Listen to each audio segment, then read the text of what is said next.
कर्नाटक विधानसभा चुनाव में कांग्रेस ने बड़ी जीत दर्ज की है। 2024 लोकसभा चुनाव से पहले कांग्रेस इसे बड़ी जीत की तरह देख रही है। पॉलिटिकल एक्सपर्ट कांग्रेस के प्रचार अभियान और मैनिफेस्टो को जीत की वजह बता रहे हैं। कांग्रेस में इस बदलाव के पीछे एक नाम की चर्चा बहुत चली है, चुनावी रणनीतिकार सुनील कानुगोलू की, जिन्हें कांग्रेस का प्रशांत किशोर भी कहा जा रहा है। दिलचस्प बात यह है कि साल 2014 के लोकसभा चुनाव में सुनील कानुगोलू और प्रशांत किशोर ने बीजेपी के लिए एक साथ काम किया था। नरेंद्र मोदी की ब्रांड पीएम छवि बनाने के लिए एक संगठन बनाया गया था, सिटीजन्स फॉर अकाउंटेबल गवर्नेंस यानी सीएजी। प्रशांत किशोर ने इस सीएजी में कई बड़े संस्थानों से पढ़ाई करने वाले यंगस्टर्स को जोड़ा था। सुनील भी इसी टीम का हिस्सा थे।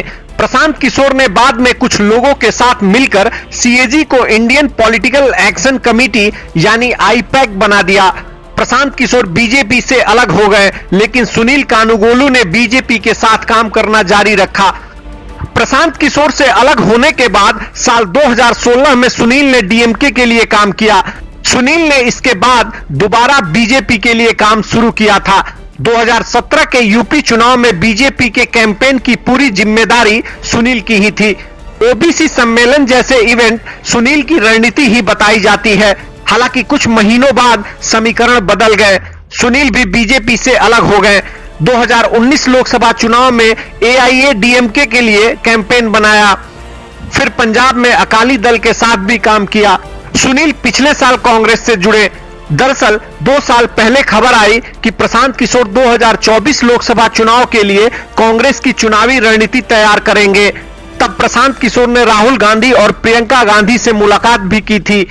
उन्होंने सोनिया गांधी के सामने एक प्रेजेंटेशन दिया था, लेकिन इन सब के बावजूद बात नहीं बनी थी।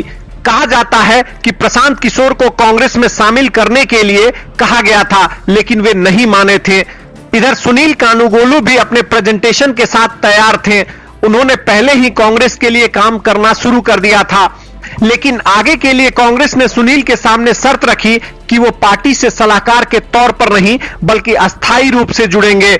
सुनील मान गए, यानी अभी वो कांग्रेस के सदस्य भी हैं। पहले ही काम में कर्नाटक और तेलंगाना की जिम्मेदारी मिली। बताया जाता है कि कांग्रेस के 2024 लोकसभा की पूरी जिम्मेदारी सुनील की टीम पर है। 40 साल के सुनील कर्नाटक के बेल्लारी जिले के रहने वाले हैं। उनके पिता कन्नड़ भाषी हैं और मां तेलुगु। शुरुआती पढ़ाई लिखाई बेल्लारी में ही हुई, फिर पूरा परिवार चेन्नई चला गया, वहां आगे की पढ़ाई की, फिर अमेरिका गए, वहां मास्टर की 2 डिग्री ली, एक फाइनेंस में और एक एमबीए की डिग्री। पढ़ाई के बाद मैनेजमेंट कंसल्टिंग कंपनी में काम भी किया। साल 2009 में सुनील अमेरिका से भारत वापस आए। व्यक्तिगत रूप से सुनील बिल्कुल लो प्रोफाइल हैं। मीडिया की चमक धमक से दूर रहने वाले, पर्दे के पीछे से काम करना ज्यादा पसंद करते हैं।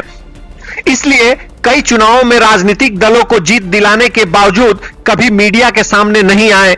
सुनील की मौजूदगी किसी भी ऑनलाइन प्लेटफॉर्म पर नहीं है।